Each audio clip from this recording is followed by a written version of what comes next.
Et c'est News, 9h-10h, l'heure des pros. Elliot Deval. Il est quasiment 9h sur CNews et sur Europe 1. Merci d'être avec nous pour l'heure des pros. À la une ce matin, dans quelle société malade, soigner et donner la mort deviennent les deux faces d'une même pièce? Comment peut-on se féliciter d'avoir voté l'un des textes les plus permissifs du monde? Emmanuel Macron aura été le grand artisan de ce naufrage sociétal, un accélérateur d'une promesse faite dès 2022. Promesse tenue donc, voilà qui change de toutes celles qui sont mortes-nées à peine prononcées. Plus un sans-abri sans papier dans les rues, la protection des enfants comme boussole du second quinquennat, l'exécution de 100% des OQTF, les places de prison, la réforme des institutions, les retraites, sans parler de notre économie. Cette décennie où tout s'est effondré, sécurité, justice, santé, va se conclure par la légalisation de l'euthanasie et du suicide assisté. La grandeur d'une nation s'exprime aussi dans sa capacité à protéger les plus fragiles, non dans sa manière à administrer la mort. Emmanuel Macron a préféré les frères aux petites sœurs des pauvres et nous en parlerons dans cette émission. Mais avant cela, on fait le point sur l'information avec Valentin Rouillon. Bonjour Valentin. L'heure des pros, 9h-10h, Elliot Deval sur CNews et Europe 1.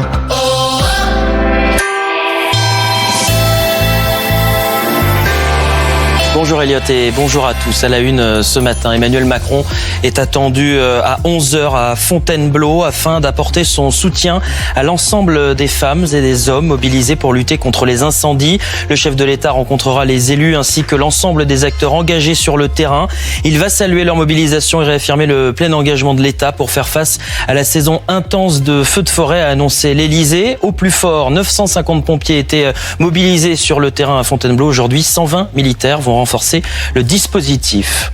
Le droit à l'aide à mourir, réforme sociétale majeure de la présidence Macron, a été entériné hier par l'Assemblée nationale. 291 voix pour, contre 241. Les représentants de l'Église de France dénoncent une rupture grave dans l'histoire de notre pays. Bruno Retailleau lui a promis, s'il est élu à la présidentielle, de faire un bilan au bout d'un an de la réforme, envisageant de demander alors aux Français de trancher par eux-mêmes et donc par référendum. Et puis les frappes se poursuivent entre les États-Unis et l'Iran. L'armée iranienne a visé cette nuit des installations militaires américaines en Jordanie. Les deux parties ont réduit en pièces le protocole d'accord en recommençant à bloquer les ports iraniens et le détroit d'Ormuz, quasi paralysé. L'Iran, qui a reverrouillé le détroit d'Ormuz ce week-end, a promis qu'il resterait fermé jusqu'à la fin des agressions américaines et précise ce matin de réduire à néant des infrastructures du Moyen-Orient si les siennes sont attaquées. Merci Valentin Rouillon pour le point sur l'information. On est ensemble sur Europe 1 jusqu'à 10h, sur CNews jusqu'à 11h pour l'heure des pros été. Gabriel Cluzel nous retrouve ce matin. Cher Gabriel, bonjour. On est également avec Sabrina Medjeber. Chère Sabrina, bonjour. Georges Fenech. Bonjour Elliot. Mr. George, bonjour. On est avec également Joachim Le Floch Imad. Bonjour Joachim.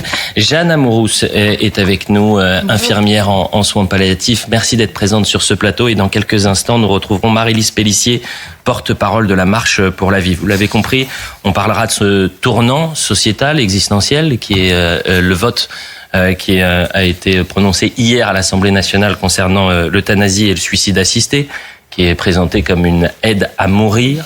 Mais avant cela, je voulais commencer par des informations qu'on n'a pas transmises hier matin et qu'on a sous-estimées, à savoir les violences dans la nuit du 13 au 14 juillet et du 14 au 15 juillet. Pourquoi je vous dis ça? Parce que désormais, notre boussole, ce sont quoi? Ce sont les émeutes.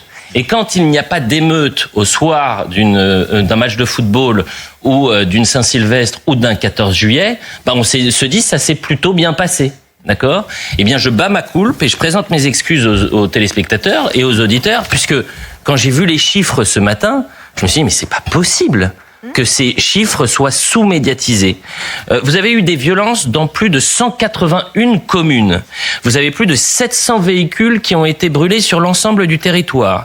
637 incendies de voies publiques, 533 interpellations et plus de 1000 attaques de mortiers d'artifice sur les forces de l'ordre. C'est les chiffres qui ont été publiés en toute transparence par le ministère de l'Intérieur. Il faut souligner le travail des policiers sur le terrain parce qu'ils ont massivement interpellé en amont, vous savez, et saisi ces fameux mortiers d'artifice, c'est quasiment multiplié par 5 par rapport à l'année dernière. Donc ils ont fait un formidable travail. Le dispositif qui a été mis en place était de qualité. Donc il faut saluer également le travail du ministère de l'Intérieur. Mais il faut se dire, mais dans quel monde on vit pour que, avec des tels chiffres, on se dise, bon, ça s'est plutôt bien passé. Et c'est de ma faute, hein. Je suis le premier responsable, Georges Fenech. Mais il vous manque quelques chiffres quand même, là. Lesquels Georges? Combien de présentations à la justice? Oui. Combien de condamnations? Combien d'emprisonnements pour tous ceux qui ont lancé des mortiers, tous ceux qui ont agressé des policiers?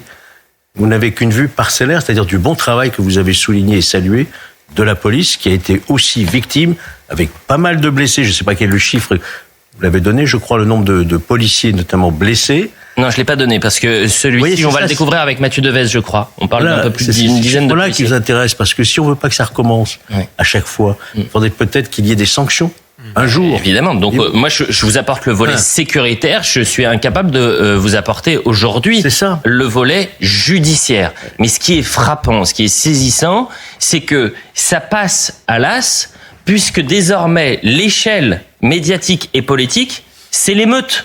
C'est ça la société dans laquelle on vit. Puisque c'est l'émeute, la nouvelle boussole, on se dit avec de tels chiffres, c'était une soirée festive et en marge de cette soirée, à la marge, il y a eu quelques violences. Mathieu Devez du service police-justice nous rappelle justement tous les chiffres de ces violences dans la nuit du 13 au 14 et du 14 au 15 juillet.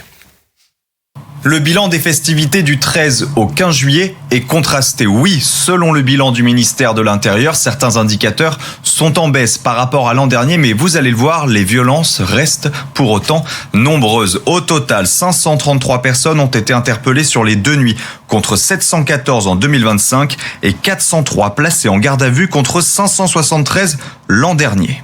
Le principal défi pour les forces de l'ordre était bien sûr la nuit du 14 au 15 juillet avec les traditionnels feux d'artifice, mais également la demi-finale de la Coupe du Monde entre la France et l'Espagne. Malgré un important dispositif de sécurité, 183 villes ont été touchées par des violences urbaines, notamment Lyon et Paris. Les forces de l'ordre ont été prises pour cible à de nombreuses reprises. 688 tirs de mortiers d'artifice recensés contre les policiers et les gendarmes, davantage que l'an dernier. 342 personnes ont été interpellées au cours de cette seule nuit. Les mortiers d'artifice restent l'une des principales préoccupations sur les 2 nuits. Les saisies ont bondi de 87% avec 1128 mortiers saisis contre 601 l'an dernier. Dans le même temps, 701 véhicules ont été incendiés et 1017 tirs de feux d'artifice recensés contre les forces de l'ordre. Enfin, 85 policiers et gendarmes avaient été blessés l'an passé lors des festivités du 14 juillet. Ils étaient 20 cette année, mais le ministère de l'Intérieur rappelle que c'est déjà trop.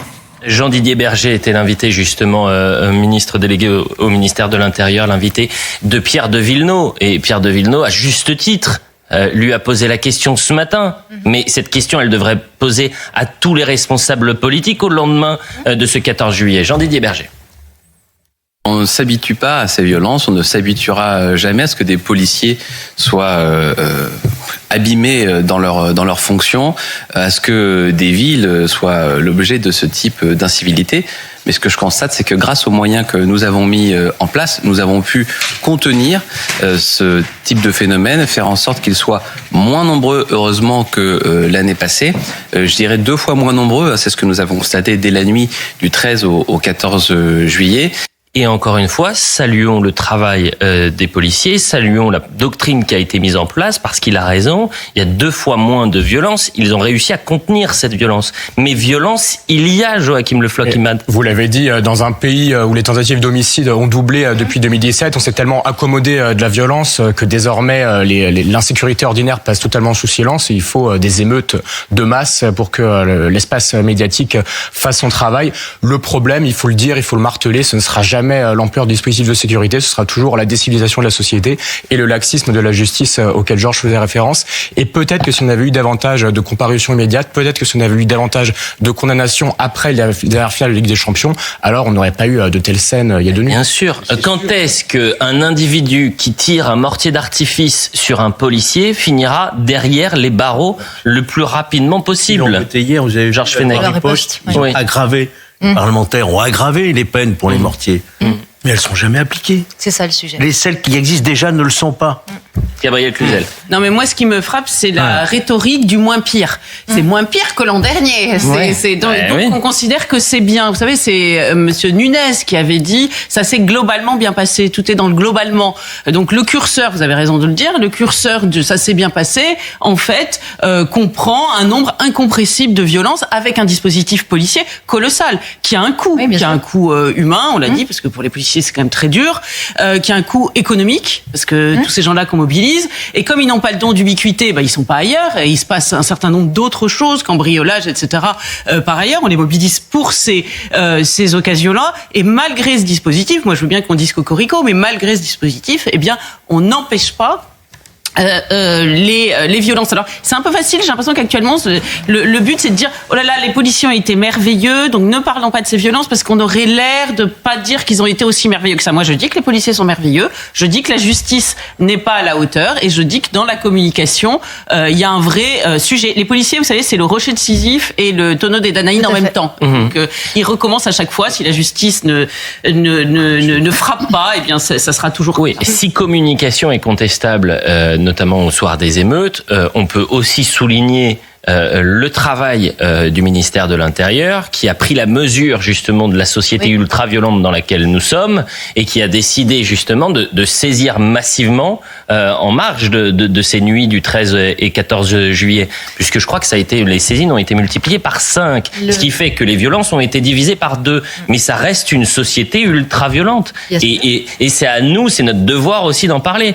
Mais je suis tombé dans le piège, je suis le premier à battre ma coulpe hier. Je dis, c'était plutôt tranquille la nuit du 14 juillet. Alors en effet, le ministère de l'Intérieur a su comprendre cette violence endémique qui ne cesse de se développer de manière cartographique, parce qu'en réalité, ça fait 40 ans que nous assistons quotidiennement à ce type de guérilla urbaine épisodique, quels que soient les quartiers prioritaires de la ville. La grande nouveauté, ce sont les coûts dont tu parlais, Gabriel, les coûts régaliens, le coût économique, mais aussi le coût de coordination sociale, cette fameuse confiance sociale qu'on nous érige comme ça, comme étant le paradigme absolu du vivre ensemble. Et bien en réalité, on se rend compte qu'au fur et à mesure du temps, eh bien la violence se développant, la violence mutant depuis les grandes conurbations jusqu'au centre-ville. La grande nouveauté, c'est qu'aujourd'hui, ces gens-là rentrent chez nous, ces gens-là investissent les centres-villes. Il y a une réelle mutation de circulation d'un point de vue toponymique, et ça, c'est réellement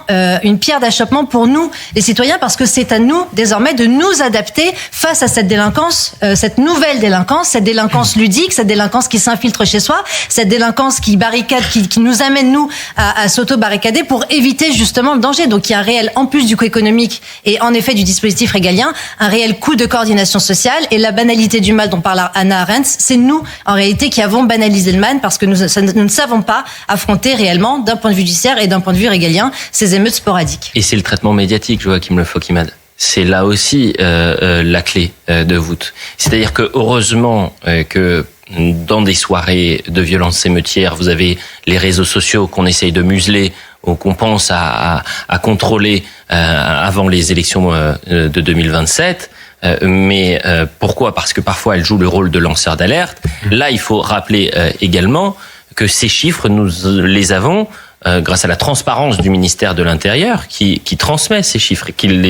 Ces chiffres ont été publiés hier soir par le ministère de l'Intérieur. Mais l'espace médiatique n'est pas là. Donc tous les médias ont accès à ces chiffres-là. Mais l'espace médiatique n'est pas à la hauteur d'un problème qui est celui de l'expression de la violence, qui est vertigineux. Pourquoi ? Tout simplement parce qu'il privilégie la rationalité sociale à la rationalité épistémique, c'est-à-dire qu'on fait passer les logiques de signalement de vertu, les logiques de qu'en dira-t-on à la vérité et à l'intérêt général eux-mêmes. Maintenant, c'est aussi aux politiques de montrer la voie quand on a un président de la République qui parle de brainwasher sur les faits divers. Les faits divers, je pense pas qu'il montre l'exemple. Non, mais vous savez, il y aura peut-être une nouvelle commission, un organisme sur la désinformation, qui est pensé par les sénateurs. Certains ont d'ailleurs un peu rétropédalé, et notamment Agnès Evren, la sénatrice LR, qui a bien compris le danger qu'il pouvait y avoir dans cette commission. Mais la désinformation, c'est quoi ? Hier, quand je dis aux téléspectateurs, ça a été plutôt une journée calme, et qu'ensuite on a les chiffres avec 1000 attaques de mortiers d'artifice sur les forces de l'ordre, quand vous avez 181 communes en France qui ont été marquées par des violences, que vous avez plus de 700 véhicules qui ont été brûlés, est-ce que lorsque l'ensemble des médias parlent d'une soirée qui s'est plutôt bien déroulée, c'est de la désinformation ? Non. Sabrina Medjeber. Non, ça n'est pas de la désinformation, c'est une forme de relativisme pour éviter de pointer la cause plutôt que de déplorer les conséquences dont nous parlons. En réalité, de quoi s'agit-il ? Il s'agit d'une délinquance juvénile qui émane de ces fameux quartiers prioritaires de la ville, dont une partie est issue de l'immigration, et c'est le narratif qu'on nous déroule depuis des années pour éviter de parler de ce sujet, parce qu'il y a un lien insécable entre une partie de l'immigration, des jeunes issus de l'immigration, et cette délinquance à laquelle nous assistons d'année en année, et pire encore, à l'incurie, à l'échec patenté du régalien, à ne pas pouvoir repenser cette politique de la ville en y mettant justement, en tout cas en y adjuvant, une politique culturelle, de filtrage culturel lié à l'immigration. Il est 9h15 sur CNews et sur Europe 1. Voilà ce qu'on pouvait dire sur ces violences, et qui me paraissait essentiel de transmettre les chiffres aux téléspectateurs et aux auditeurs, puisque cette actualité a été passée complètement sous silence. Allons sur une actualité à présent majeure, un bouleversement dans notre société, un bouleversement dans un rapport à la vie et à la mort. Et vraiment, c'est un honneur de vous recevoir, Jeanne Amourousse. Vous êtes infirmière en soins palliatifs, et Marie-Lise Pellissier nous a rejoint également. Vous êtes porte-parole de la Marche pour la vie.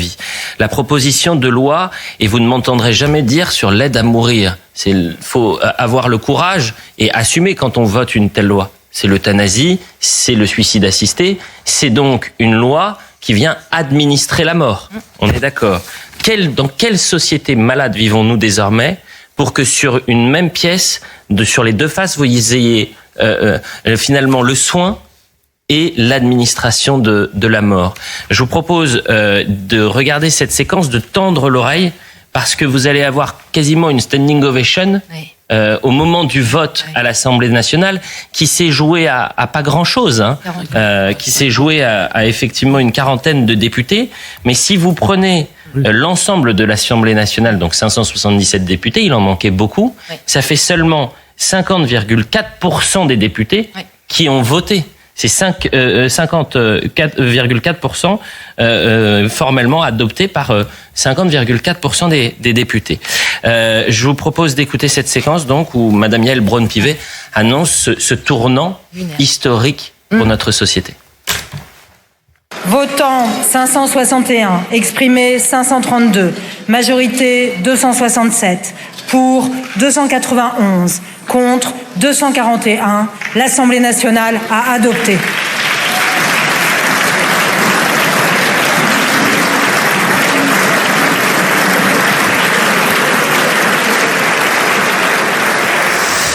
Et vous entendez donc ces applaudissements. Je me tourne vers vous, Jeanne Amourousse. D'abord, vous, l'infirmière en soins palliatifs, qui luttez tous les jours pour accompagner justement des malades dans leurs derniers instants, qui luttaient pour la vie en quelque sorte, et ensuite accompagner vers la mort. Comment vous avez réagi au moment de ce vote, et peut-être même au moment de ces applaudissements ? On a réagi, j'ai réagi, je pense, tous les soignants et surtout de soins palliatifs avec beaucoup de tristesse et de colère. Tristesse de voir que le choix aujourd'hui que le pays a fait est de légaliser l'euthanasie et le suicide assisté, alors que nous, ce qu'on demande, c'est des moyens pour pouvoir accompagner correctement tous les Français qui en ont besoin. Aujourd'hui, c'est un Français sur deux qui meurt sans avoir accès à des soins palliatifs alors qu'il en a besoin. Aujourd'hui, ça devrait être ça qui nous met debout et qui nous révolte. En tout cas, moi, c'est ça qui me révolte aujourd'hui. Et de la colère de voir que c'est une proposition de loi qui a été faite sans les soignants, qui aujourd'hui sont en première ligne, et qui demain, c'est à nous qu'on va demander de devoir appliquer cette loi. Et c'est vraiment une loi qui a été faite contre nous.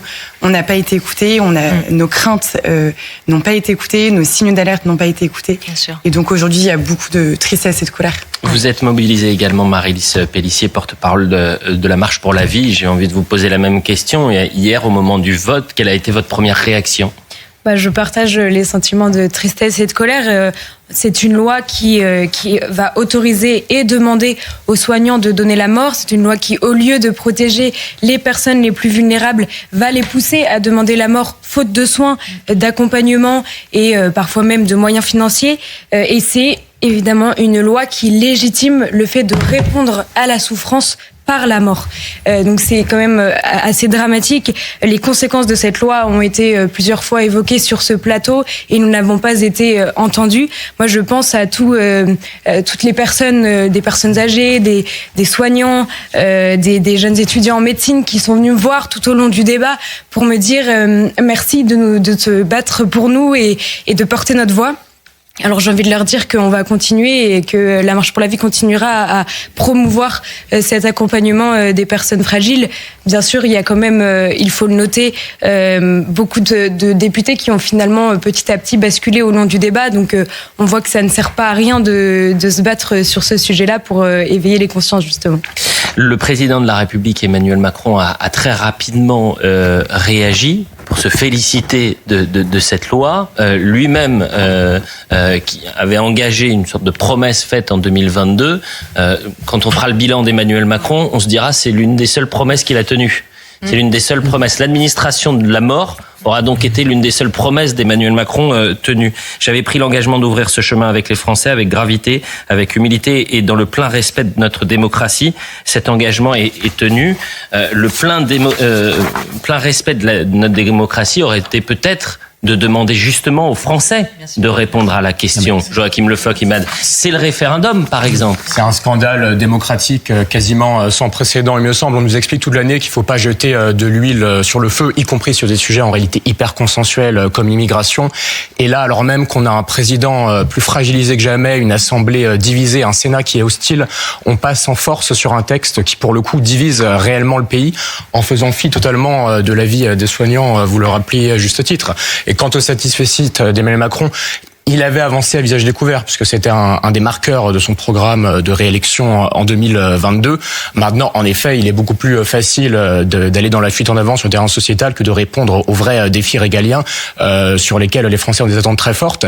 Et dernier mot enfin, il y a quand même eu, je crois, une certaine hypocrisie de LR sur le sujet, puisqu'ils se sont opposés à la loi au Sénat. Mais il faut quand même dire que si LR avait censuré le corps nu, comme certains y étaient d'ailleurs favorables au sein du parti à l'automne dernier, je pense à François Gaillet-Bellamy, il y aurait eu de nouvelles élections législatives avec une nouvelle majorité parlementaire et cette loi n'aurait pas pu être votée. Donc je crois qu'un certain nombre de députés LR auront aussi des comptes à rendre demain devant leurs électeurs. Je vous propose d'écouter Michel Barnier qui a voté contre, l'ancien Premier ministre d'Emmanuel Macron, qui a voté contre cette loi. Moi, j'ai voté contre ce texte, comme d'ailleurs 240 autres députés de tous les groupes politiques, ce qui prouve bien qu'on n'est pas allé au bout. C'est mon premier regret de la recherche d'un compromis, d'un consensus dans la société française ou à l'Assemblée nationale. On a passé beaucoup de temps sur ce texte, mais on aurait pu en passer plus. D'abord parce que je pense que ce texte, vous l'avez dit, concerne tout le monde, toutes les familles sont concernées par la fin de vie, et donc probablement c'était un grand sujet pour un référendum. Quand j'étais Premier ministre, j'ai beaucoup écouté, j'ai pris du temps discrètement, sérieusement pour écouter. J'ai pas vu un aide-soignant me dire que donner la mort c'était un soin. Et donner la mort c'est pas un progrès, contrairement à ce qui est dit aujourd'hui. Et c'est ça qui est très important, Jeanne Amourouz, pour les téléspectateurs, les auditeurs. On a besoin de comprendre comment ça va se passer concrètement. Comment le soignant qui a fait de sa vie un engagement pour soigner. Évidemment, c'est sa boussole de soigner. Comment demain il va donc administrer la mort? Concrètement, ça se passe comment? Mais ce qui est sûr, c'est que déjà pour nous, comme vous le disiez, comme ça a été beaucoup rappelé, c'est un changement de paradigme qui est énorme. Aucun soignant a choisi le métier, moi, d'infirmière pour pouvoir donner la mort. C'est pas du tout notre mission.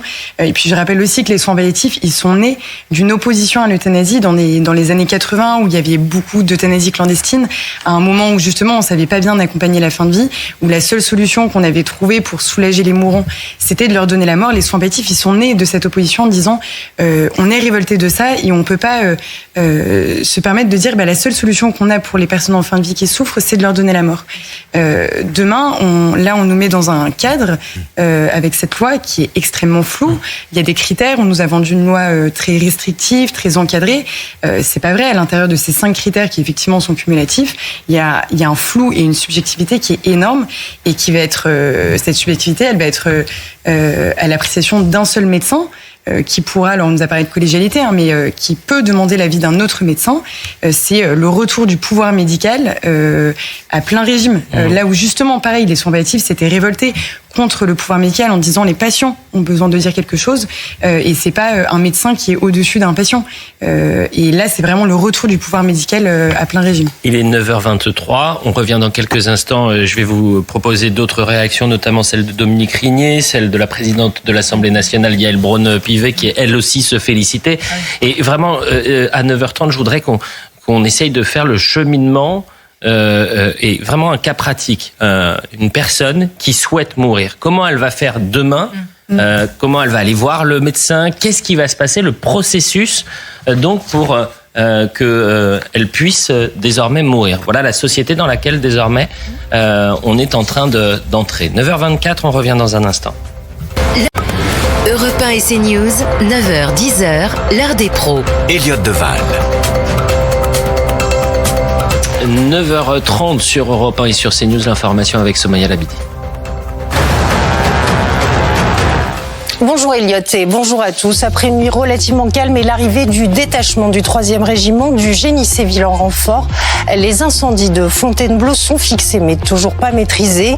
Principale mission de ces 120 militaires, faire des noyages de lisières pour éviter tout risque de reprise.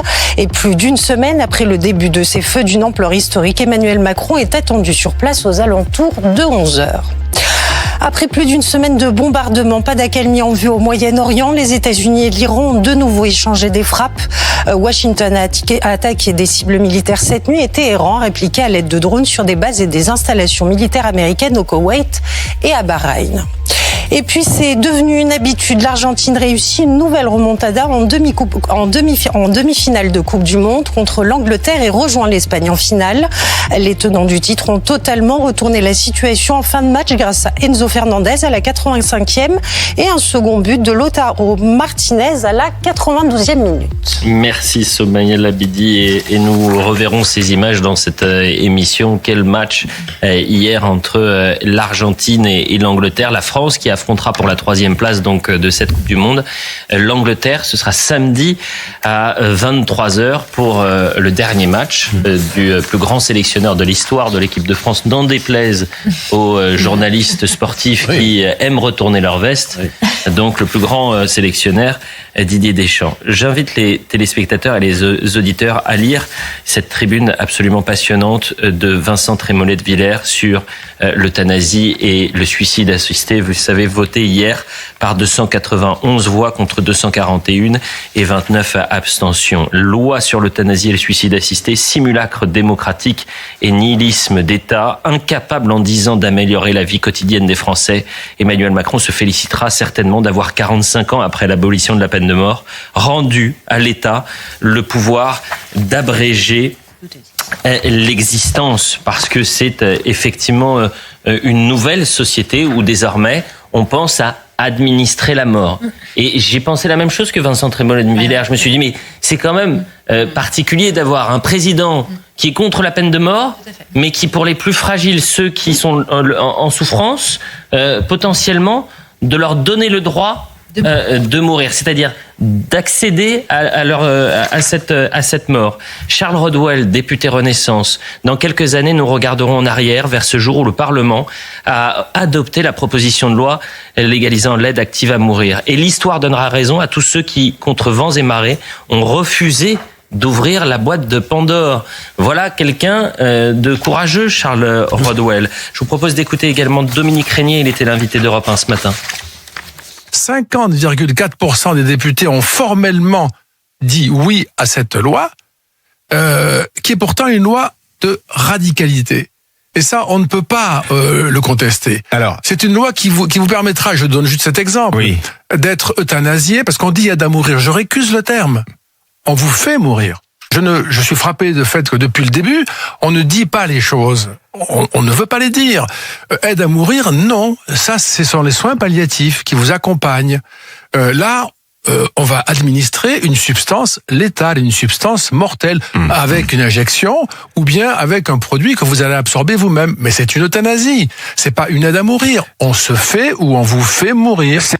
Merci à Dominique Régnier, politologue, de dire les termes, parce que il y a aussi, et je me tourne vers vous, Jeanne Amourouz, vous êtes infirmière en soins palliatifs, peut-être quelque chose d'insupportable rien que dans la sémantique de cette loi, l'aide à mourir. Vous aidez justement ces patients jusqu'au bout de leur vie, jusqu'à la mort, mais vous n'administrez pas la mort, ça n'est pas la même chose. En même temps, c'est vrai que c'est beaucoup plus joli de dire aide à mourir que euthanasie ou suicide assisté. Et c'est vrai que pour nous, les soignants, c'était insupportable d'entendre ça. Comme l'a dit Dominique Régnier, l'aide à mourir, c'est mon boulot de tous les jours. C'est le boulot de tous les soignants de soins palliatifs d'aider les gens qui vont mourir.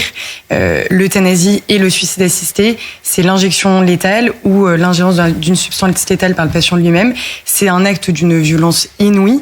Et donc, c'est sûr que les mots sont difficiles, mais parce que la réalité est difficile. C'est donner un pouvoir absolument majeur aux soignants, aux médecins et aussi aux infirmiers, parce qu'on est quand même un des seuls pays au monde qui va donner ce pouvoir-là aux infirmiers. Et c'est un pouvoir dont on ne veut pas. Parce que on voit bien dans le quotidien, tous les jours auprès des patients, que c'est pas ce dont les patients nous demandent. Les patients, ils ne demandent pas à mourir, et je crois que personne n'a envie de mourir. En revanche, il y a beaucoup de personnes qui n'ont pas envie de vivre dans certaines conditions, des personnes qui n'ont pas envie de mourir, qui n'ont pas envie de souffrir, pardon. Et je crois que c'est aussi ça, le cœur du débat, c'est la peur de la souffrance. Et ce qui est normal, je crois que, autour de ce plateau et tous les Français ont très peur de souffrir. La question qui nous est posée, c'est qu'est-ce qu'on répond à la peur de la souffrance. Je crois que aujourd'hui, la promesse des soins palliatifs, c'est de pouvoir dire à chaque patient, on vous promet qu'on vous abandonnera pas, on vous promet qu'on sera là jusqu'au bout avec vous et qu'on fera tout pour vous soulager. Ouais. La promesse d'euthanasie, c'est une promesse inverse qui dit, si tu as envie de mourir, on est d'accord et on va même l'organiser. Jeanne Amourouz, c'est avec nous, infirmière en soins palliatifs. Vous êtes en soins palliatifs depuis combien de temps, infirmière ? Je travaille depuis bientôt 6 ans. 6 ans. J'ai commencé à travailler en soins palliatifs. Pourquoi vous avez choisi ça ? J'ai choisi ça parce que j'ai travaillé dans un service de médecine pendant mes stages quand j'étais jeune étudiante. Et j'ai vu que la prise en charge des patients en fin de vie, elle était compliquée, que les soignants n'étaient pas assez formés et qu'on laissait un peu les patients mourants. On voulait pas trop regarder parce que c'était difficile. On n'avait pas assez de temps et de moyens. Et j'ai rencontré à ce moment-là une équipe de soins palliatifs et je me suis rendu compte qu'ils avaient énormément de choses à proposer. Et que, effectivement, on pouvait pas guérir les patients, mais qu'en revanche, on avait plein d'autres choses à leur offrir. On leur promet pas la guérison, mais en revanche, on leur promet d'avoir une qualité de vie qui va être la mieux possible et que dans ce temps de vie qui est difficile, on peut encore vivre des belles choses. Et voilà, c'est ce que j'ai découvert en soins palliatifs et avec cette promesse du non-abandon, cette promesse de l'engagement de tous les soignants de dire on sera avec vous jusqu'au bout. Et je crois que, en tout cas, moi, c'est la société dans laquelle j'ai envie de vivre. Et est-ce que après le vote d'une telle loi, Jeanne Amourouz, vous réfléchissez à quitter le service de soins palliatifs ? Est-ce que vous allez trouver toujours un sens à travailler en soins palliatifs ? Cette idée, elle m'a traversée hyper souvent pendant le débat de me dire mais comment est-ce que, moi et même certains collègues, comment est-ce qu'on va pouvoir continuer à bosser dans ces conditions-là ? On nous parle d'une clause de conscience, mais en fait la clause de conscience, c'est pas ça qu'on demande. Moi, je veux pas me retirer au dernier moment et savoir que dans la chambre à côté de celle où je soigne un patient, il y a une euthanasie qui est en train de se passer. C'est vraiment l'abandon maximum. Donc évidemment que ça m'a traversée, mais je crois qu'aujourd'hui, notre posture, c'est de dire on va rester, on va continuer d'accompagner les patients, on va continuer de faire notre boulot, on va continuer d'essayer de diffuser la culture palliative auprès des autres soignants, parce que c'est aussi ça l'enjeu. C'est un manque de formation qui est majeur, et de pouvoir continuer de dire aux patients, même si ça va être difficile, on a autre chose à vous proposer, et on vous promet pas que ce sera facile, mais on vous promet qu'on vous laissera pas tomber. Georges Fenech. Oui, si vous permettez, je voudrais rebondir sur ce qu'a dit Dominique Régnier en rappelant qu'en réalité, 50,4% seulement des députés ont dit oui à cette loi. Cette loi, elle est légale, mais je sens comme un parfum d'illégitimité. C'est la loi d'un homme, la volonté d'un homme, à qui les Français ont dit non après la dissolution et qui avait perdu la légitimité du peuple. C'est une loi qui est votée en catimini, en plein été. J'ajoute entre parenthèses, à 2 mois de la venue du pape en France. C'est intéressant de voir s'il y aura des discussions là-dessus, qui fait l'unanimité des religions d'ailleurs contre elle, cette loi.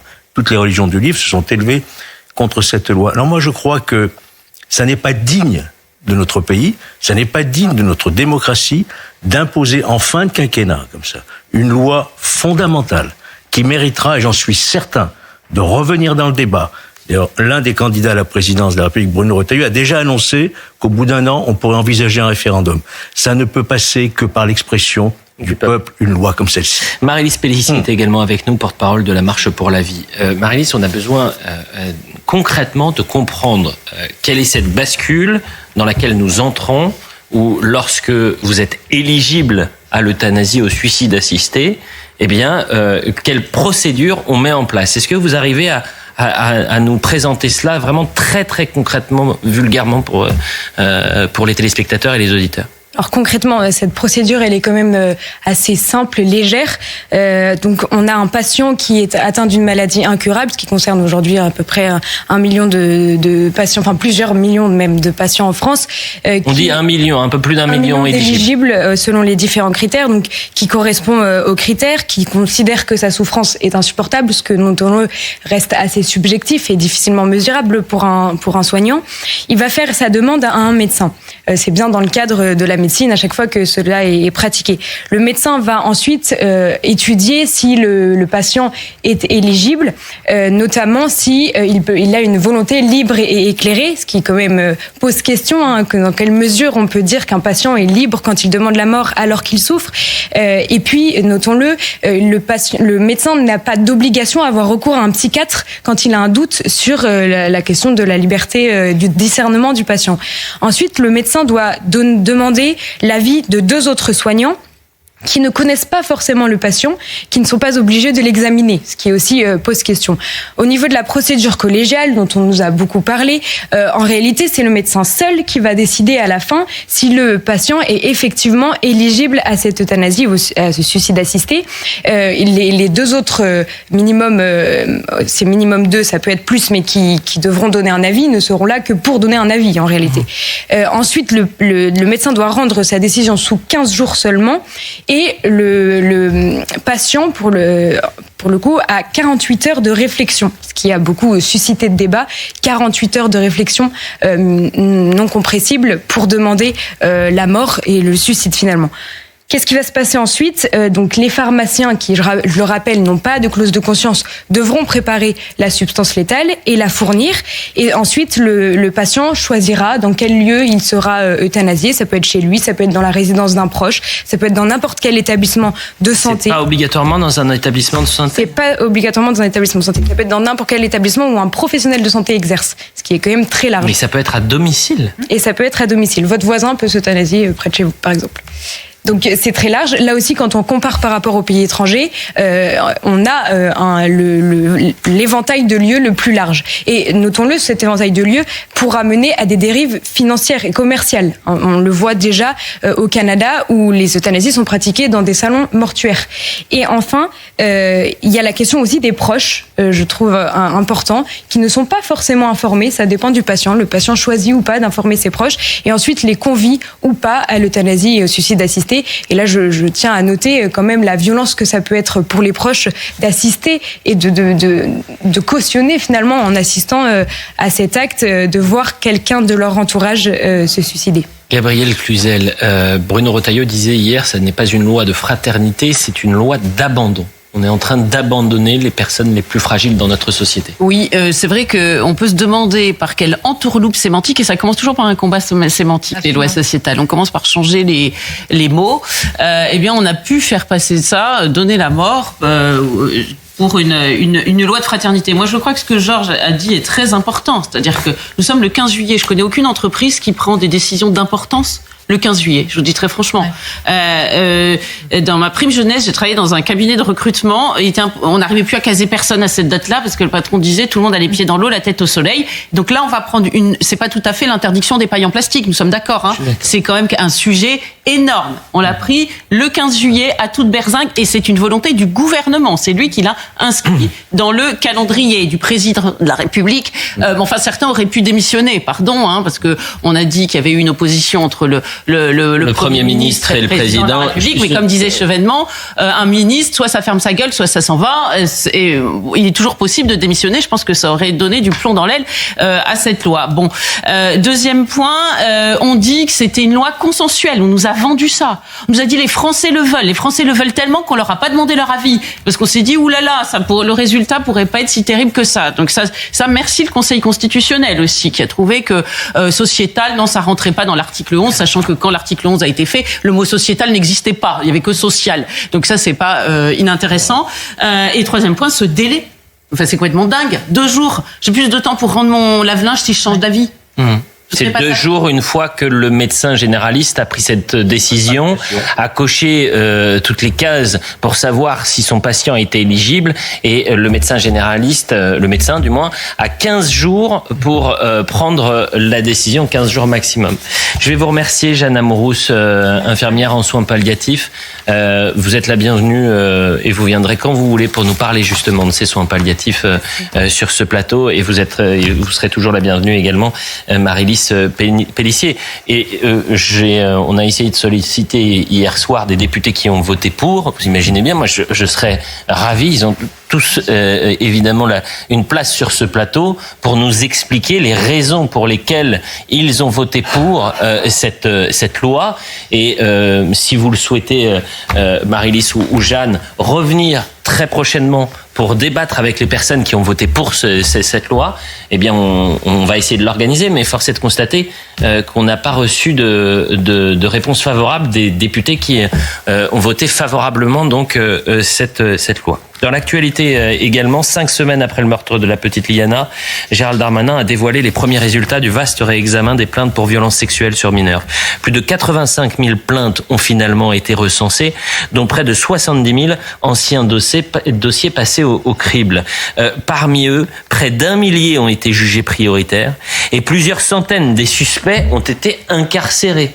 Donc imaginez, dans la nature, il y avait avant ce passage au crible historique inédit du ministre de la Justice, des prédateurs, des dangers, un peu comme ce qu'on a pu voir dans le drame de la petite Liana, qui n'étaient pas mis hors d'état de nuire, c'est-à-dire derrière les barreaux, avant un potentiel procès. Je vous propose d'écouter le sujet d'Inès Alicane.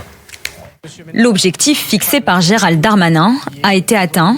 Jusqu'au 14 juillet, les parquets devaient reprendre l'ensemble des plaintes concernant les mineurs. Résultat, 69 626 dossiers réexaminés, avec 15 000 nouvelles plaintes enregistrées depuis le lancement de l'opération. Le total atteint plus de 85 000 plaintes. Parmi elles, 970 dossiers sont considérés comme prioritaires. Les suspects y sont déjà identifiés et les victimes sont toujours mineures. En effet, le garde des Sceaux, M. Darmanin, a demandé à faire un état des dossiers qui étaient en souffrance. Un effort a été consenti puisqu'il y a 80%, 82% à peu près des dossiers qui ont été examinés. Depuis le 8 juin, ce sont 1350 informations judiciaires qui ont été ouvertes et 675 personnes ont été placées en détention. Mais cet audit met en évidence aussi l'ampleur de la charge de travail. Les dossiers ont en moyenne 14 mois d'ancienneté. Le problème, c'est que je pense qu'il y a eu un gros laxisme précédemment, parce qu'il y a beaucoup d'affaires qui auraient pu être traitées. Si on avait donné également les moyens aux forces de l'ordre, si les magistrats avaient eu les moyens, enfin c'est toute une chaîne, hein, c'est pas des erreurs individuelles. L'objectif affiché, maintenir ce suivi dans la durée pour éviter que des dossiers sensibles ne restent à nouveau sans réponse.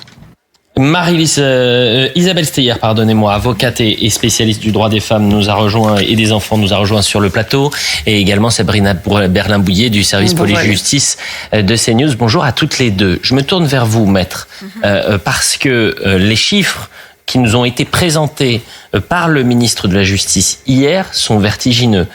Parmi tous ces chiffres, d'ailleurs, qui donnent le tournis, il y a ces 675 suspects qui ont été incarcérés.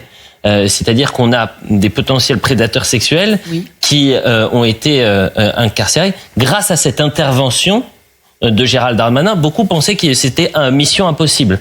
Visiblement, cette mission a été effective, signe que la justice peut travailler et vite.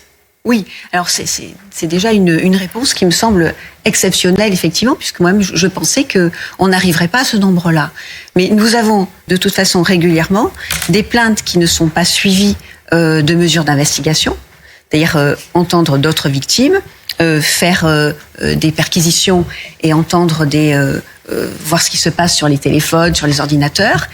Et on sait que derrière chaque agresseur, chaque violeur, il y a un homme qui, généralement, récidive. Donc, ce chiffre-là ne m'étonne pas, puisque on sait, par exemple, le Canada le sait, un violeur d'enfants fait dans sa vie 77 victimes environ. Quel enfer. Donc, nous savons que lorsqu'on a une plainte de fait de viol commis sur un enfant, dans le cadre d'une structure, il y a quelque chose derrière qui est très élaboré de la part de l'agresseur. Parce qu'il choisit la structure pour pouvoir commettre son acte. C'est quelque chose qui est très organisé. J'ai compris. Voilà. Donc, s'il est. C'est pas un passage à l'acte irréfléchi. Ce n'est pas, comme ils disent, une pulsion. Pas une pulsion. C'est un acte qui est très organisé. Donc, c'est la raison pour laquelle, dans les institutions, que ce soit le périscolaire, que ce soit les institutions religieuses, que ce soit les colonies de vacances, il y a énormément de pédophiles qui s'organisent pour choisir aussi des enfants qui ne sont pas n'importe lesquels, qui sont aussi des enfants fragiles. Ou qui vont avoir des liens avec leurs parents pour que les parents aient confiance en cet homme-là et davantage confiance en cet homme-là qu'en leurs enfants. Et c'est donc aussi, il crée un système finalement pour faire en sorte que ces familles-là se taisent, que les enfants se taisent. Sabrina, je me tourne vers vous parce qu'on a en face de nous, moi j'ai employé cette formule hier, c'est une sorte d'océan de criminalité, de pédocriminalité, et on voit là l'enjeu existentiel de protéger nos enfants avec ces dizaines de milliers de plaintes qui sont donc en cours. Qu'est-ce qu'il faut retenir? Est-ce que ça veut dire qu'il y a encore des plaintes qui sont oubliées, des prédateurs qui sont encore dans la nature, Sabrina? Il faut se rendre compte qu'il y a 15 000 plaintes qui se sont ajoutées depuis cette annonce, ce qui est énorme. Il nous annonce, le garde des Sceaux, c'est 675 personnes qui ont été incarcérées. Il faut se rendre compte que c'est beaucoup, en effet, c'est plus 150% par rapport à la normale, donc c'est énorme. Et parmi ces personnes incarcérées, ce sont surtout des dossiers récents. Plus de 90% des dossiers ont moins de 3 ans. Donc c'est bien des affaires récentes qui ont été traitées ici. Maintenant, il y a encore beaucoup de travail à faire. Le garde des Sceaux va rencontrer d'ici la fin du mois 36 procureurs généraux pour voir quels sont les points de blocage, justement, parce qu'il faut travailler à l'avenir. On sait qu'il y a un manque de salles, notamment pour auditionner les enfants. On sait aussi qu'il y a un manque d'experts, de psychologues, d'experts en médecine légale. Donc il y a encore beaucoup de travail, mais c'est déjà un premier aperçu, une première réponse, parce qu'il fallait apporter une réponse après ce scandale de Liana et de la petite Rosa. Si je ne dis pas de bêtises, c'est que sur les 80 000 plaintes actuelles recensées, vous en avez près de 30 000 qui ne concernent pas des délits, mais des crimes. Donc on est vraiment sur... Vous me dites oui, maître, comme si c'était normal. Les crimes, donc là on est vraiment sur les choses les plus terribles faites sur les enfants. Mais oui, parce 30 000. Dans notre pays, on ne croit pas les enfants, on n'entend pas les enfants. Et depuis l'affaire d'Outreau, on vient nous dire que les enfants mentent. Alors même qu'on doit les entendre et on doit continuer les investigations, parce que les enfants, ils parlent avec des mots, ils parlent avec le corps également, ils parlent avec des symptômes. Donc on a ces plaintes-là sur une période de temps relativement brève, mais si on devait remonter à tous ces classements sans suite que l'on a depuis des années, on aurait aussi un historique de la pédophilie en France, puisqu'on sait qu'en France, on fait partie des 3 pays qui sont toujours sur le podium, et on pourrait peut-être faire aussi de la prévention en remontant sur tous ces dossiers classés sans suite. On voit d'ailleurs dans l'affaire qui nous occupe qu'il y a eu des non-lieux pour des faits commis sur des adolescentes, pour inceste en famille par du grand-père. Donc si on réouvrait ces dossiers, non pas ceux qui sont vraiment actuellement en cours, mais ceux qui ont été aussi classés sans suite depuis 18 mois, on aurait certainement le même nombre encore de personnes en détention. Oui. Georges Fenech. Oui. C'est scandaleux ce que je vous dis. Vous avez noté à juste titre le caractère exceptionnel de ce qui vient de se passer. C'est vrai, c'est sans précédent. Il faut d'ailleurs se féliciter que le garde des Sceaux ait eu le courage de le faire. Bien sûr. Maintenant, il faudrait peut-être envisager l'avenir et de comment pérenniser cette sensibilisation. Vous savez que les parquets ont l'obligation, on appelle ça des affaires signalées, de faire un rapport à la hiérarchie dès lors qu'une affaire trouble à l'ordre public ou une affaire à caractère politique, on appelle ça les affaires signalées.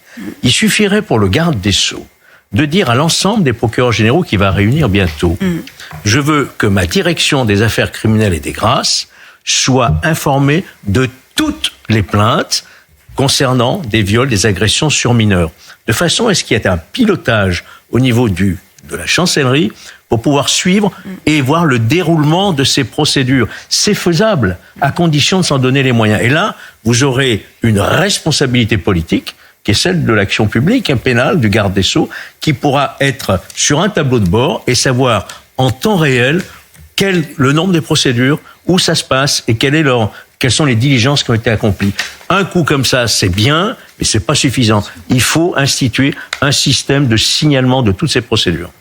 Maître, peut-être vous souhaitez répondre à Georges Fenech, mais j'avais l'impression que vous étiez plutôt d'accord. Tout à fait d'accord. Tout à fait d'accord. Moi, ce qui nous sidère, nous qui ne sommes pas comme vous au cœur du réacteur de ce système judiciaire, mais en revanche, on est au cœur d'un autre réacteur qui est le réacteur médiatique et politique, c'est de voir à quel point vous avez ces dizaines de milliers de plaintes qui sont désormais recensées, de voir ce scandale, par exemple, du périscolaire qui frappe depuis des années notre territoire, et l'absence de réponse politique. Je ne parle pas du ministre de la Justice, au contraire, mais par exemple à la mairie de Paris, et cette indifférence ces dernières années du monde médiatique. Comment vous l'expliquez, Maître ?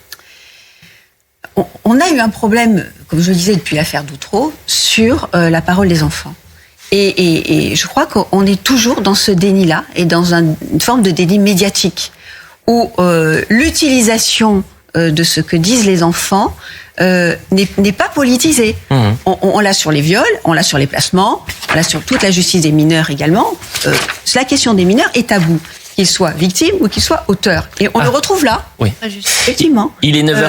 Ce que font les parents n'ont pas été culpabilisés de leur enfant victime. Donc, là aussi, c'est quelque chose à dire. Et qui était important de le souligner. Il est 9h55, pardonnez-moi, Maître, mais j'étais pressé par le temps, car il y a ce qu'on appelle la passation des pouvoirs, passation de plateau du côté d'Europe 1, cher Jean-Pierre Foucault. Bonjour, ravi de vous retrouver, Jean-Pierre. Merci, bonjour Elliot, tout va bien ? Oui, en pleine forme. Ce sont des sujets sérieux que vous évoquez, pardonnez-moi, mais nous allons être un petit peu plus légers. Tant mieux, justement, ça nous va vous permettre et permettre aux auditeurs d'Europe 1 de respirer, parce que cette évidemment actualité, elle est lourde. On est incapable de protéger nos plus fragiles, qu'ils soient sur le point de mourir, ou nos enfants. Donc c'est effectivement une actualité très lourde. Jean-Pierre, merci. Bonne émission. Vous êtes accompagné d'Anissa Dadi, et à demain, cher Jean-Pierre. À demain, merci Elliot.